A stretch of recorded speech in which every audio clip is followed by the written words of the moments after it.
Welcome to episode 5 of Mic Drops, monologues, interviews, and conversations with yours truly, Elwin Green. Today will be a monologue, and it's going to be fairly short. I just want to do a little bit of sharing about two people named Harris. And the first person that we're going to talk about is I'm going to do my little presenting screen here, screen share. I want to talk about a gentleman named Teenie Harris, who you should be seeing on your screen now. Um, Teenie Harris was one of the leading photographers of the 20th century. He happened to be a Black photographer, and he chronicled life largely in the Hill District of Pittsburgh as a photographer for the Pittsburgh Courier, as well as doing a lot of freelance work. And I'm mentioning Teenie Harris at this time because although Teenie Harris was known for his work chronicling life in the Hill District, Teenie Harris actually lived in Homewood. And in fact, he lived on a little street in Homewood called Mulford Street. And this is the house that was Teenie Harris's house. As soon as my ever so slow computer renders the photo, that Teenie Harris lived in this house for 65 years. After he passed away, his son lived there until he passed away. And after his son passed away, since his son passed away, the house has remained vacant. And as you see, it's gone downhill quite a bit.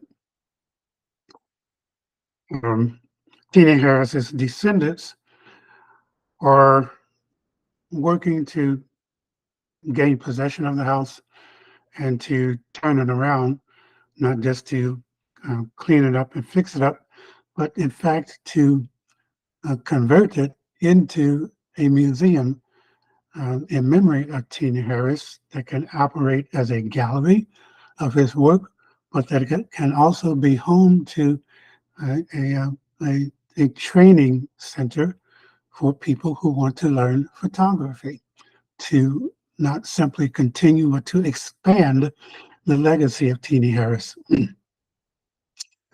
And in relation to all of that, a step in that direction will be an event that's happening this Friday,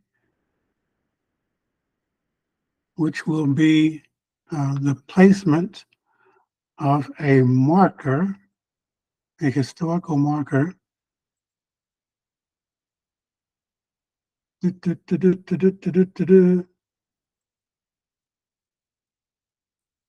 right, one of these days I'm going to get really good at this. Okay, there we go. There it is. There it is. All right, this Friday, the 27th, at 1:30, the Pennsylvania Historical and Museum Commission will unveil a historical marker for the Teenie Harris house.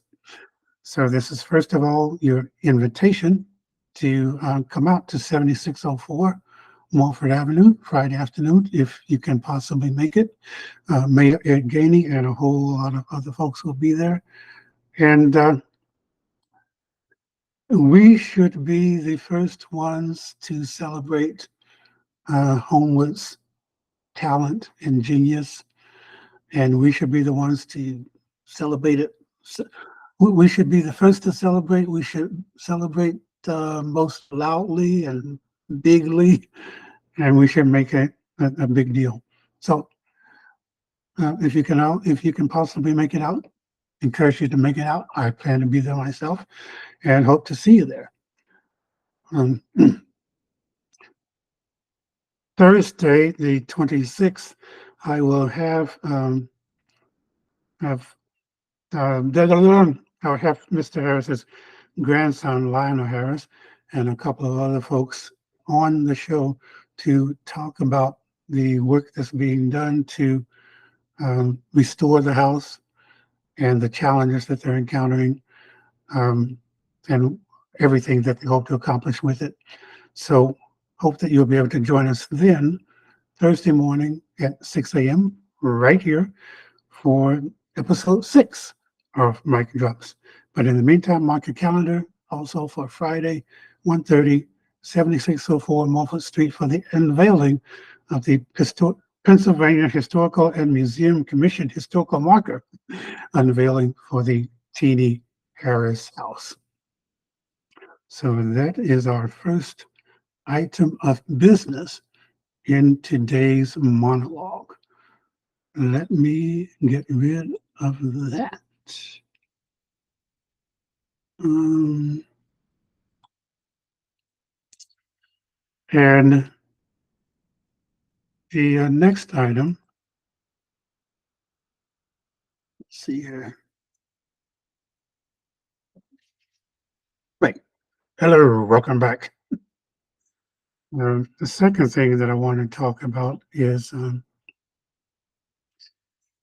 there are a couple of psychiatrists, Dr. John Gartner and Dr. Harry Siegel, who have a weekly podcast on Friday afternoons called Shrinking Trump.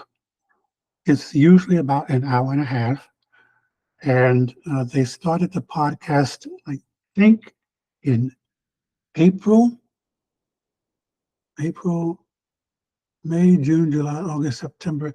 I think they started it in April in response to the increasing um, flagellation of Joe Biden in the press. Um, just story after story after story, questioning his mental acuity, his mental competence, even, while at the same time, the press was largely ignoring um, Donald Trump's mental unsoundness, um, which he has always had with him as an example of, as one who shows all of the signs of malignant narcissism, but who also has more recently shown signs of dementia. So the name of the podcast is Shrinking Trump. And each week, Doctors Gartner and Siegel have documented fresh examples of the progression of Trump's dementia. At the same time, when the show started, when they started doing the podcast, they pointed out the distinctions between Trump's dementia and Biden's signs or indications of normal aging. Well, once President Biden pulled out of, no, once President Biden dropped his campaign and endorsed Kamala Harris, that of course not only changed the entire political landscape, but it changed the nature of Dr. Gardner and um, Siegel's program. So now, while they continue to document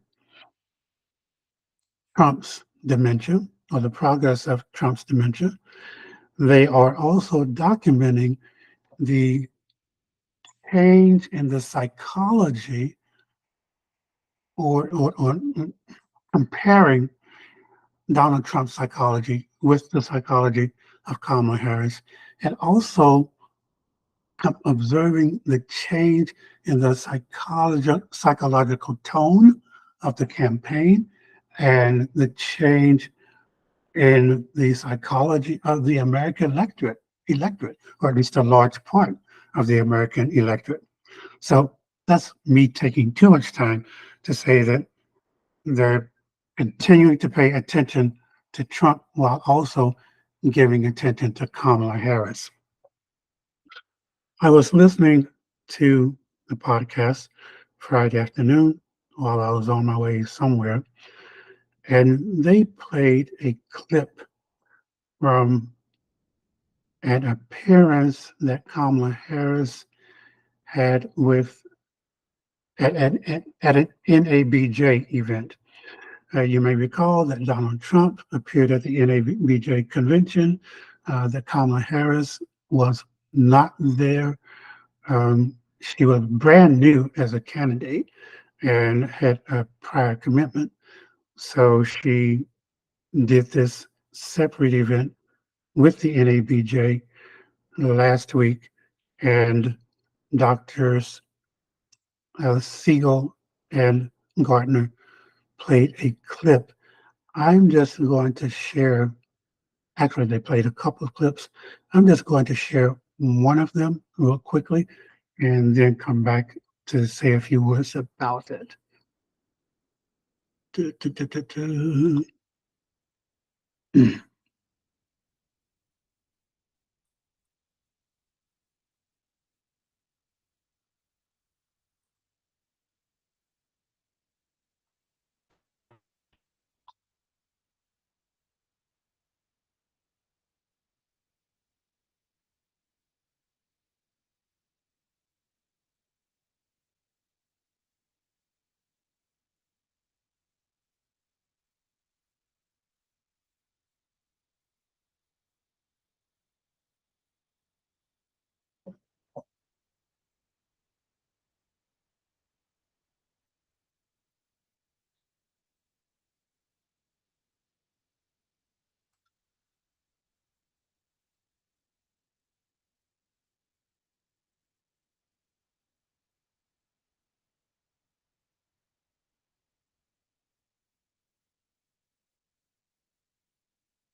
Okay, um,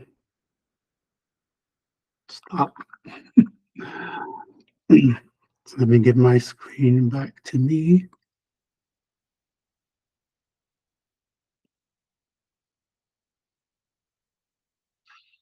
Okay, I wanted to share that because when they played that clip and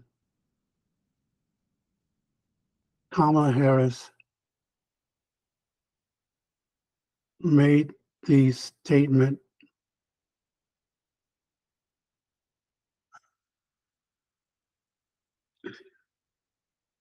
she spoke about the effect that medical debt has on people.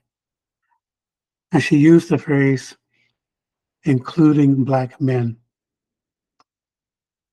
And when I heard that, I almost needed to pull over and stop my car because it hit me so hard as I immediately realized that I could not recall anyone in any, I could not recall a political figure in any context, specifically including Black men.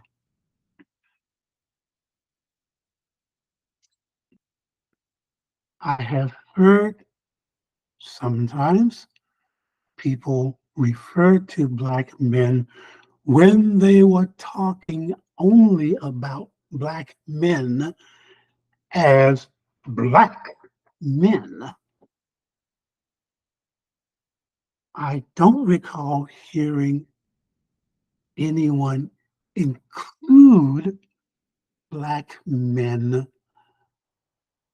as a category of people, as a category of humans.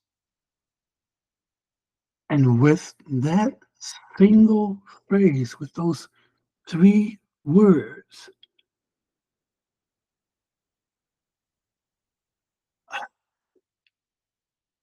I don't know how to describe what those 3 words, how they affected me. But they affected me.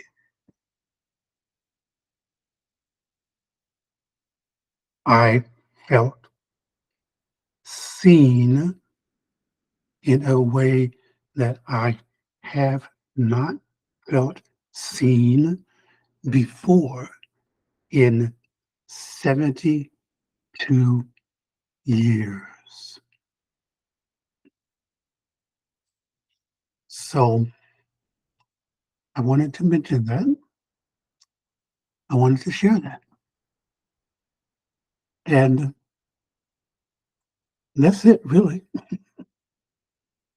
End of monologue. Hope to see you Thursday morning when we talk about the Teenie Harris house. But if not then catch you next time. Catch you the next time you catch me. Maybe I'll make that my closing tagline. You folks have yourselves a great day, okay? Bye.